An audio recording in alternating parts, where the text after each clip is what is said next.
Merci beaucoup, merci pour votre accueil. C'est pour nous, avec Daniel, une grande joie d'être avec vous, pour ce que nous avons vu et rencontré depuis hier. Et c'était un temps aussi challengeant pour nous, sur différents points. Et en tout cas, de vivre le dynamisme et de voir l'œuvre de Dieu au milieu de vous, c'est rafraîchissant, encourageant et stimulant. Alors, je me réjouis. Et puis, cette thématique qui nous rassemble sur le royaume de Dieu rejoint beaucoup de nos centres d'intérêt et notre prière et notre quête. Ce que nous voulons voir, c'est ce règne libérateur, bienfaisant, bienveillant de Dieu, toucher nos vies encore, toucher nos familles, toucher l'environnement dans lequel nous sommes, nos villes, nos territoires et nos nations. Amen. Et pour cela, j'aimerais méditer avec vous quelques instants sur une parole de l'apôtre Paul qui exprime le cœur de son engagement, le cœur de sa foi et en même temps de son identité. Quand il dit dans l'Épître aux Romains au chapitre 1 et les versets 15 à 17, je lirai rapidement l'essentiel du verset que je voulais méditer avec vous. C'est une déclaration que l'on connaît bien, que l'on aime bien. C'est notamment le verset 16, où Paul dit ceci: « Car je n'ai pas honte de l'évangile, c'est une puissance de Dieu pour le salut de quiconque croit, du juif premièrement, puis du grec. En effet, la justice de Dieu s'y révèle par la foi, et pour la foi, selon qu'il est écrit, le juste vivra par la foi. » Amen. On sent là dans le texte de l'apôtre Paul une déclaration, une proclamation qui est au cœur de sa vie, de son ministère et de sa vision. Il n'écrit pas seulement à des personnes qui découvrent l'évangile, même si c'est aussi pour eux que cette parole s'adresse, mais il parle à une église qui est établie, une église qui connaît un certain rayonnement déjà, et à des gens qui sont avancés dans la foi et dans la maturité. Et où que l'on en soit, dans le stade de la découverte de l'évangile et de l'amour de Dieu, cette parole doit nous toucher, elle doit nous rassembler, elle doit nous motiver.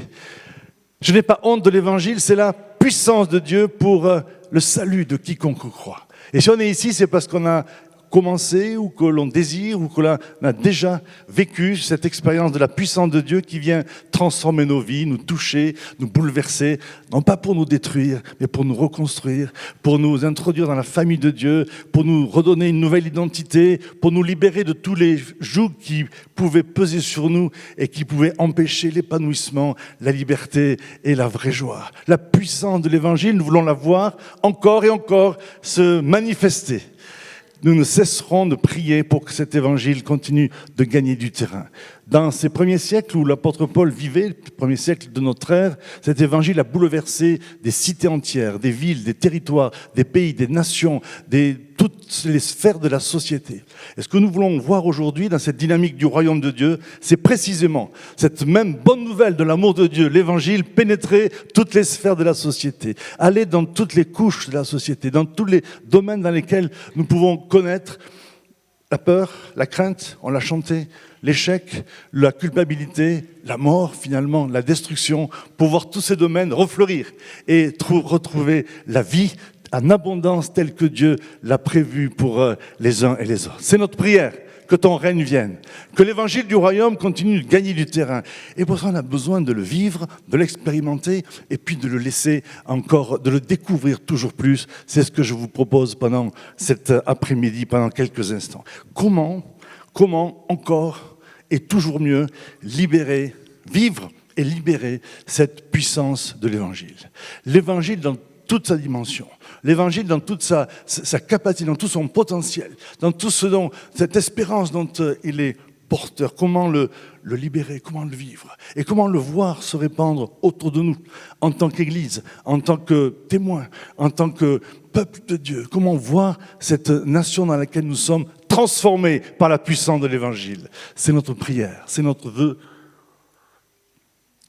c'est le sens de notre présence ici, de notre engagement et de tout ce qui est au cœur de nos préoccupations. Alors, il y a des questions qui peuvent se poser. Pourquoi cet évangile ne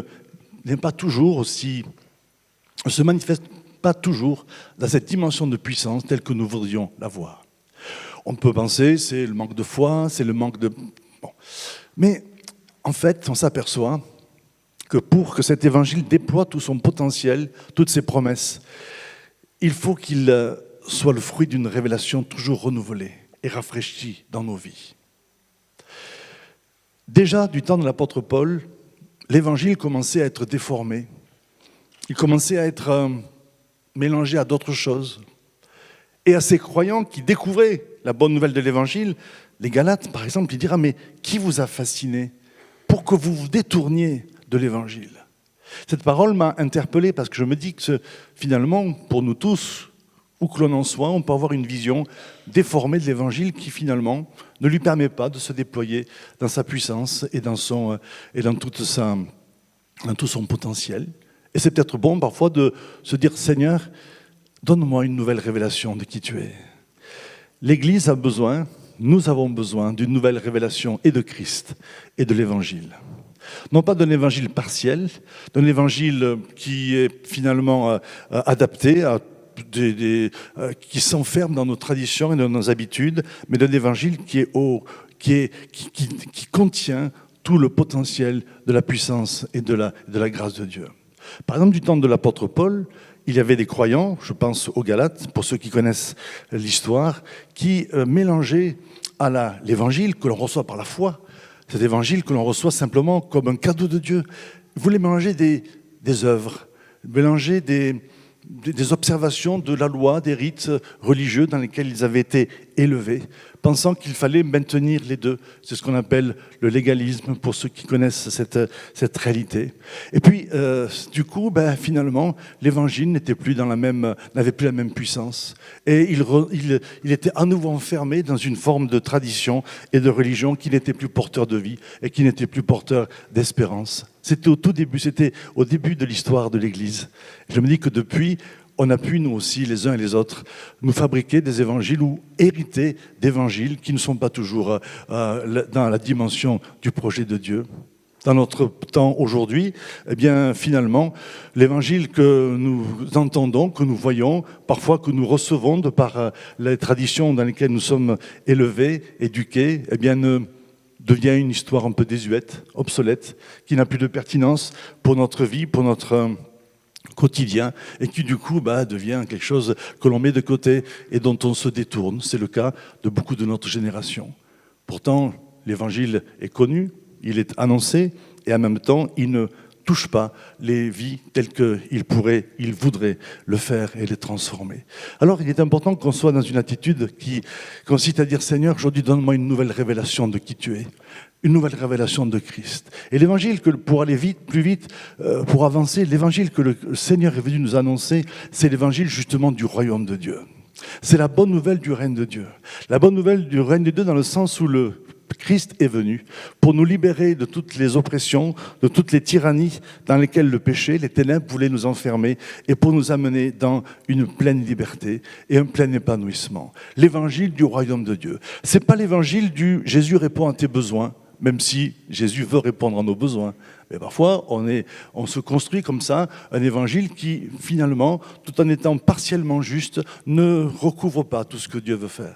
Ce n'est pas l'évangile du succès, ce n'est pas l'évangile de la prospérité, ce n'est pas l'évangile de la bénédiction à tout prix, ainsi de suite. C'est l'évangile de la bonne nouvelle du règne de Dieu, dans laquelle nous entrons dans un nouvel univers, celui de son royaume, celui de sa présence, et dans lequel nous découvrons toute la dimension de son autorité, de sa puissance, de sa bonté, de ses projets, et un évangile qui touche tous les domaines de notre vie. Je voudrais donner 2 ou 3 critères, conditions, pour que cet évangile que nous recevons et que nous vivons puisse être pleinement libéré dans nos vies, sa puissance puisse être pleinement libérée. Pour passer d'évangile frelaté, édulcoré, à un évangile qui finalement libère la puissance de Dieu et nous amène à expérimenter l'amour et la transformation que Dieu a prévue pour nos vies. La bonne nouvelle de l'amour de Dieu, cet évangile, c'est une bonne nouvelle qui touche l'ensemble de notre vie. Ce n'est pas une histoire religieuse, ce n'est pas une bonne nouvelle pour notre dimension spirituelle seulement, mais c'est une bonne nouvelle qui touche l'ensemble des domaines de notre existence. Pour que la puissance de l'Évangile soit libérée, il faut qu'on s'ouvre à cette dimension globale du royaume de Dieu. Il n'y a pas un domaine de nos vies, que ce soit nos vies familiales, nos responsabilités sociales, professionnelles, associatives ou autres, nos engagements, nos rêves, nos projets. Il n'y a pas un seul domaine que l'Évangile ne puisse toucher, dans lequel le royaume de Dieu ne puisse venir. On ne peut pas enfermer l'Évangile dans l'histoire, dans un domaine secret de notre vie avec Dieu, dans simplement l'aspect privé. L'Évangile qui nous est proposé dans l'Écriture, c'est la bonne nouvelle de l'amour de Dieu qui touche l'ensemble des domaines de notre vie. Et parfois, même en tant que croyant, eh bien, on peut vivre un évangile qui concerne le pardon de nos péchés, qui concerne notre vie de prière, notre relation avec Dieu, et ne pas voir tout ce que Dieu a prévu pour l'ensemble des autres domaines de nos vies. Et nos vies sont ainsi compartimentées pour se présenter de cette façon-là. Nous avons une partie de notre vie qui est touchée par l'amour de Dieu, et puis il y a plein de domaines de notre identité, de notre quotidien, de notre pratique professionnelle, de nos engagements associatifs, de nos engagements de notre vie citoyenne, qui, eux, sont comme privés de la puissance libératrice de l'Évangile. Ce à quoi je voudrais vous inviter cet après-midi, c'est à laisser la bonne nouvelle de l'amour de Dieu pénétrer tous les domaines de notre vie. Ne pas laisser un seul domaine qui soit à l'extérieur, qui soit privé, qui ne soit au bénéfice de l'amour de Dieu. Et c'est ça l'évangile du royaume de Dieu, un évangile global. Seigneur, nous l'avons chanté, voici ma vie, je t'offre ma vie. Je t'ouvre tous les domaines de ma vie. Je n'ai pas un seul domaine qui pourrait rester en dehors de ton regard, de ton autorité, de ta parole et de ta puissance de libération. Un évangile global. Dieu a une bonne nouvelle pour chacun des domaines de notre vie. Global. Nous sommes concernés par la vie de notre pays, la vie politique, économique, sociale, culturelle. Nous sommes concernés par toutes les dimensions de la vie de notre nation, parce que nous savons que pour chacun de ces domaines, Dieu a une bonne nouvelle. Il y a une parole, il y a un projet, il y a un chemin, il y a un secours, il y a un salut. Dieu veut sauver en globalité. Il ne sauve pas nos âmes seulement, il ne sauve pas nos personnes. Sa puissance de rédemption, de salut vient toucher tous les domaines dans lesquels nous sommes impliqués. Cet évangile est global. Dieu s'intéresse à tout le domaine de notre vie, et qu'il soit privé ou qu'il soit public. Et non seulement il est global, mais il est pertinent. Il y a une pertinence de la parole de Dieu dans toutes les situations auxquelles nous pouvons être confrontés. Jésus a dit, l'homme ne vivra pas de pain seulement, mais de toute parole qui sort de la bouche de Dieu. Ça veut dire quoi? Alors on sait que pour les croyants, vivre et méditer la parole de Dieu, c'est un aspect important, c'est essentiel. Mais Jésus ne parle pas ici des croyants et des disciples, il parle de tout homme. L'homme ne vivra pas de pain seulement. L'homme, c'est l'humanité dans son ensemble, mais de toute parole qui sort de la bouche de Dieu. Et quand on s'approche du projet de Dieu, de sa parole et de l'Évangile, on découvre que là, il y a une pensée, il y a un projet de Dieu pour chaque domaine dans lequel nous nous trouvons. Je pense à un homme, c'est toujours l'apôtre Paul, qui, à un moment donné, a témoigné de l'Évangile auprès de gouvernants. Et ça se trouve au chapitre 24 du livre des Actes. Cet homme, Paul, qui n'avait pas peur de l'Évangile, était là, à ce moment de sa vie, enfermé dans une prison à cause de l'Évangile, à cause de sa foi. Et la situation qu'il vivait n'était pas une situation qu'il réduisait au silence ou dans laquelle il baissait les bras, mais au sein même de cette situation d'enfermement, d'emprisonnement, il maintenait son engagement d'annoncer l'Évangile. Et là, alors, les gouvernants de son temps l'appellent et lui demandent de rendre compte de sa foi et de témoigner de sa foi. Et Paul va parler à ce moment-là à un homme qui est en position d'autorité, et il va lui parler non pas d'une manière de l'Évangile, non pas qui serait déconnecté du contexte dans lequel cet homme se trouve, de ses responsabilités, de ses défis, mais il va lui présenter un Évangile qui touche le cœur des préoccupations et des défis auxquels cet homme est confronté. Je lis pour vous ce dont Paul parlait avec ce Félix de l'époque, ce gouverneur de l'époque. Il va lui parler de la justice, de la maîtrise de soi et du jugement à venir. Et devant ces paroles, alors cet homme, saisi de crainte, lui dit « Bon, ça va, pour le moment tu peux t'en aller, on trouvera d'autres moments pour aller plus loin ». Pourquoi ? Parce que la pertinence de l'Évangile est venue rencontrer cet homme au cœur de ses responsabilités, de ses défis et de la situation dans laquelle il se trouvait. Et là, alors il aurait pu s'ouvrir à la bonne nouvelle de l'amour de Dieu pour lui, et il préfère s'en détourner, mais on ne va pas aller plus loin avec lui. Ce que je veux souligner, c'est que Paul est conscient que l'évangile dont il est porteur ne va pas se réduire au salut de l'âme de cette personne, au bonheur que Jésus veut lui amener, veut lui donner, à une réponse à un besoin, une préoccupation. Mais cet évangile va confronter cet homme dans son comportement, dans l'exercice de son pouvoir et dans l'exercice de son autorité. Et c'est là que je voulais souligner la pertinence de l'évangile. Les domaines dans lesquels nous sommes impliqués doivent être visités par la bonne nouvelle de l'amour de Dieu, en touchant les préoccupations de notre temps. Ce qui fait qu'une église continue de grandir comme la vôtre, c'est que l'évangile qu'elle porte est un évangile pertinent, qui rencontre les préoccupations de ceux qu'elle croise. Et pour un homme comme Félix à l'époque, eh bien, parler de la justice, alors que dans l'exercice du pouvoir, la corruption battait son plein, l'abus de pouvoir, les dominations, l'autoritarisme, la tyrannie étaient de mise. Voilà, on dirait une bonne nouvelle. Ben oui, une bonne nouvelle parce que précisément, eh bien, l'Évangile vient dénoncer aussi les travers dans lesquels nous pouvons vivre. Et cet homme est confronté à une parole qui va le bousculer, qui va le remettre en question, mais qui va l'amener aussi devant la réalité de Dieu. Paul parle de l'ambition à travers la maîtrise de soi, l'ego démesuré, la surdimension de cet ego, de l'ambition quand on est dans une position de pouvoir. Alors, quand il parle de maîtrise de soi, eh bien, c'est pour amener cet homme à être libéré des puissances d'orgueil qui peuvent le tenir et qui peuvent le faire vivre dans une forme d'enfermement et aussi d'emprisonnement. Quand il parle du jugement à venir, il rappelle un aspect de la bonne nouvelle. C'est que même les tyrans viendront un jour en jugement. Même les pouvoirs tyranniques, même les pouvoirs qui, aujourd'hui, dont on se désole et dont on voudrait bien voir la disparition, finalement seront aussi un jour confrontés au jugement de Dieu. La bonne nouvelle, c'est qu'il y a pour ceux qui reçoivent le Christ, on échappe au jugement, mais pour ceux qui refusent et qui s'entêtent dans la révolte, dans la rébellion, alors un jour on se trouvera devant le trône de Dieu.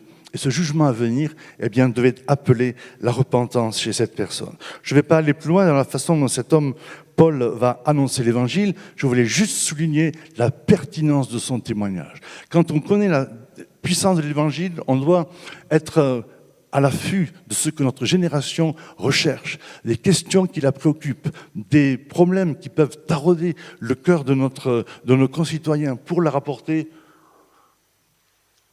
précisément la réponse, comme un verre d'eau, vient rafraîchir quand on a soif. Pour leur apporter le chemin de la liberté, le chemin de la libération. Aujourd'hui, quelles sont les attentes de notre génération ? La peur de l'avenir est en train de devenir de plus en plus prégnante à cause des menaces, qu'elles soient sanitaires, politiques, économiques. Eh bien, la peur gagne du terrain. Les conversations auxquelles nous sommes confrontés dans nos environnements professionnels ou autres montrent que la peur, la crainte est en train de gagner du terrain et d'envahir notre génération. Est-ce qu'il n'y a pas une réponse ? Là, on l'a chanté à plusieurs reprises. Dans sa présence, la peur s'enfuit.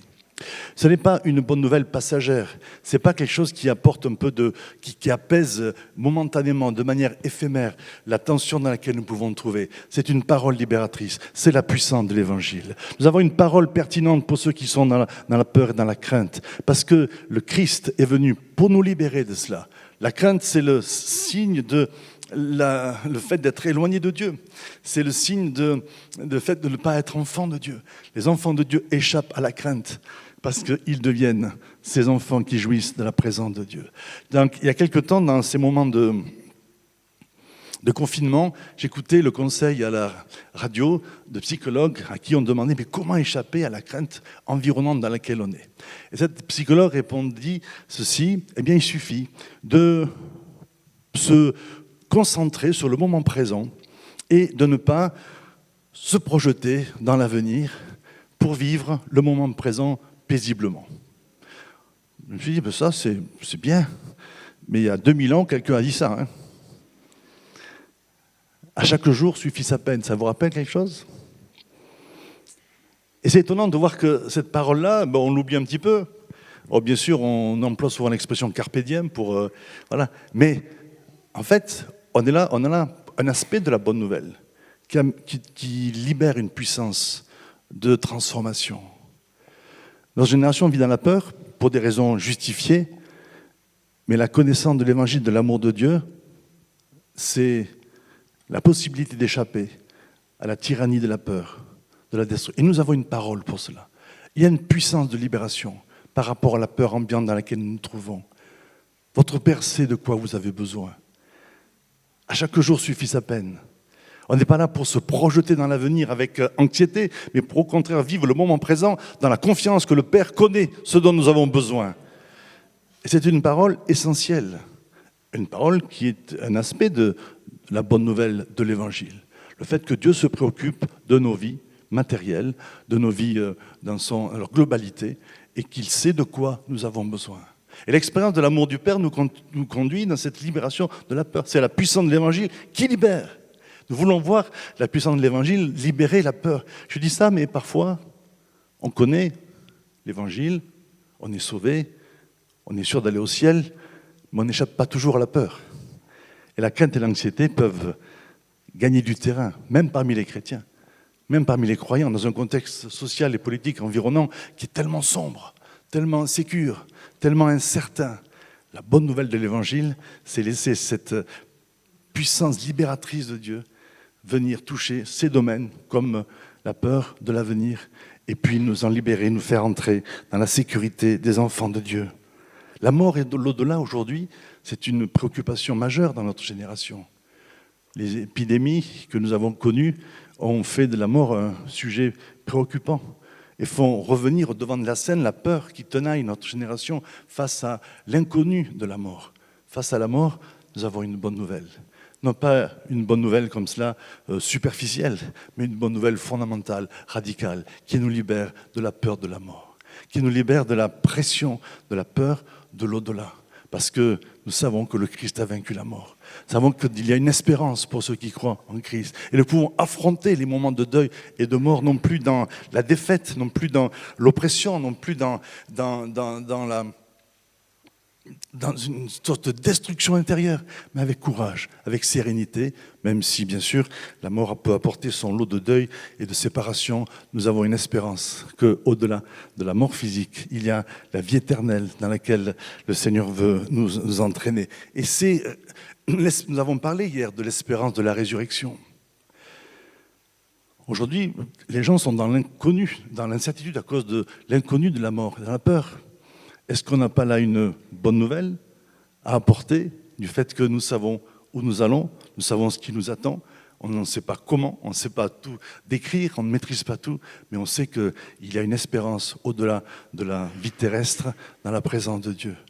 C'est une façon d'apporter l'Évangile et de libérer la puissance de l'Évangile dans les domaines où notre génération est tenaillée par les mensonges de l'ennemi, par les mensonges de la peur et de la crainte. Le sens de la vie.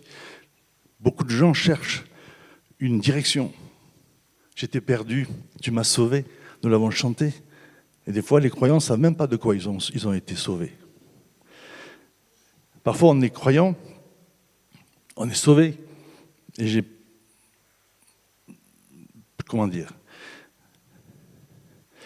tendance à dire qu'on peut être sauvé et perdu à la fois.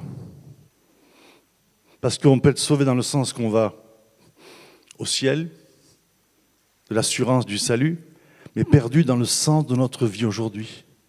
Parce qu'on n'est pas entré dans le projet, parce qu'on ignore que Dieu a un projet pour nous, parce qu'on ignore qu'il y a une parole de l'Évangile libératrice pour les domaines concrets de notre vie, dans lesquels une direction va être donnée, un sens va être donné, et cela nous empêche d'entrer dans notre destinée, dans notre vocation.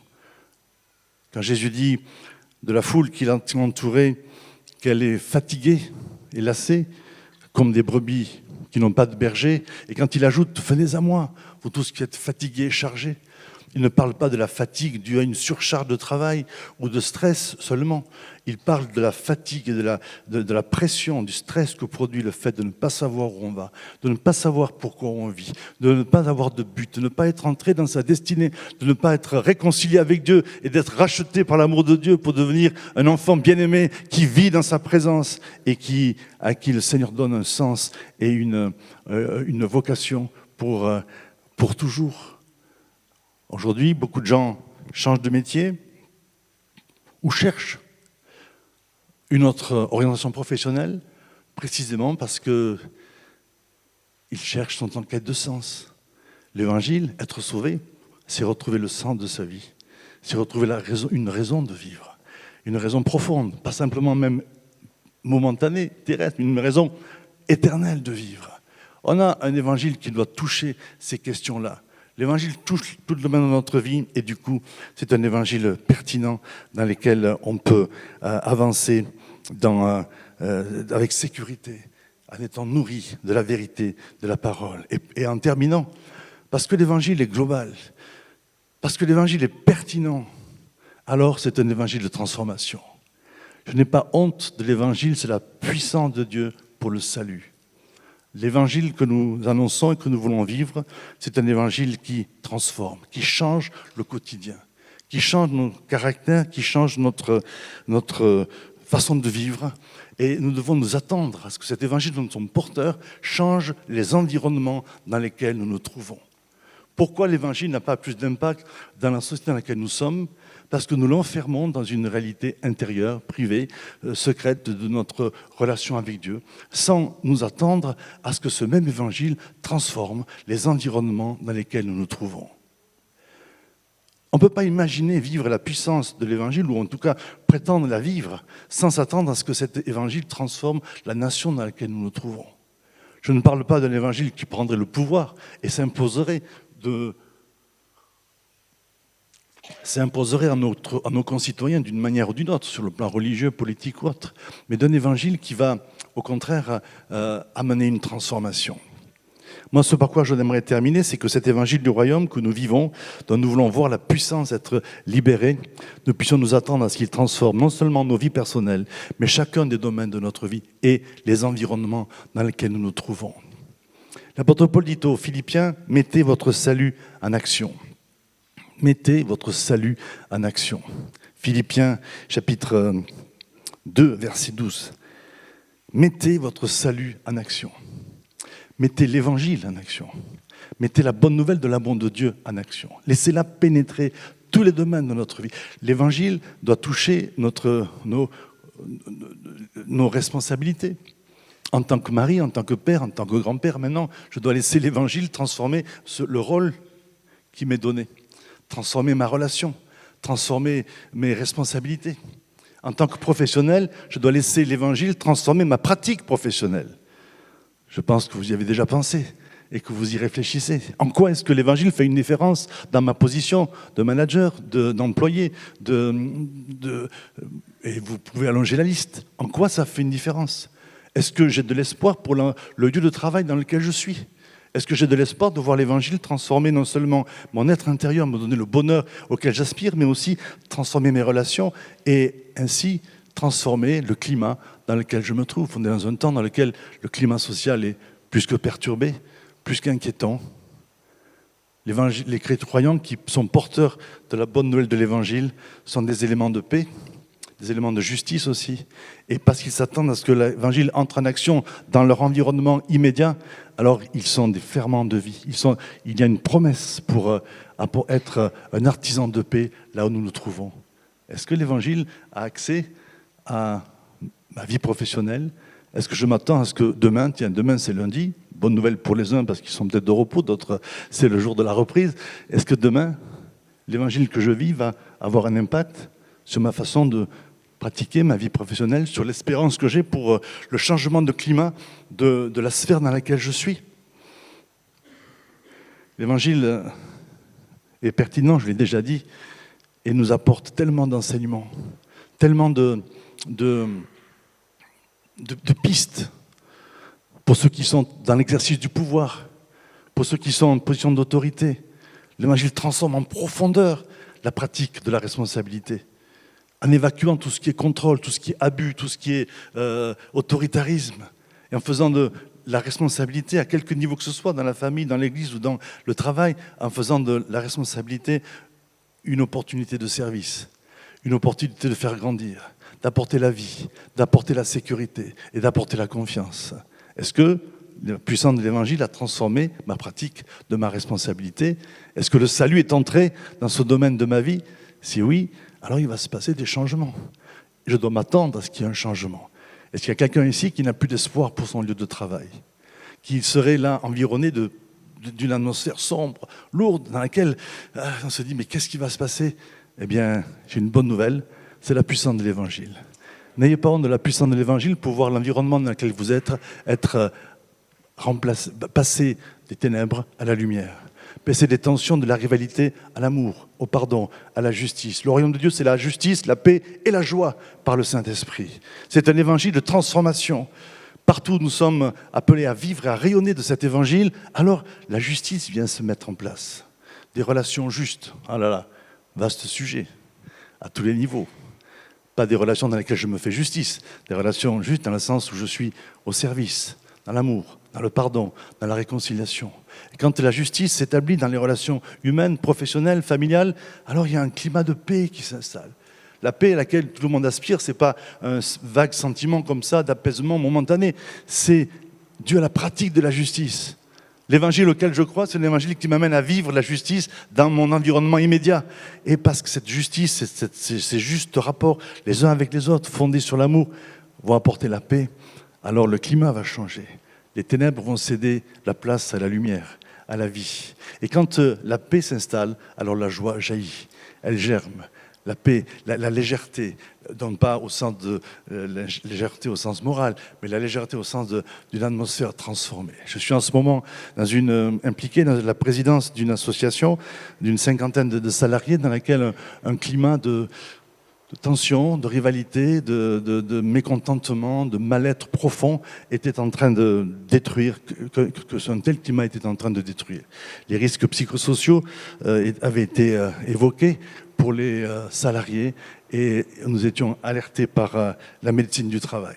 Ayant pris la présidence depuis quelques semaines, simplement en apportant les principes évidents, simples, élémentaires de l'Évangile. La justice, l'équité, la communication, la lumière, l'amour, l'intérêt, la bienveillance, des choses auxquelles on est habitué. L'atmosphère est en train de changer.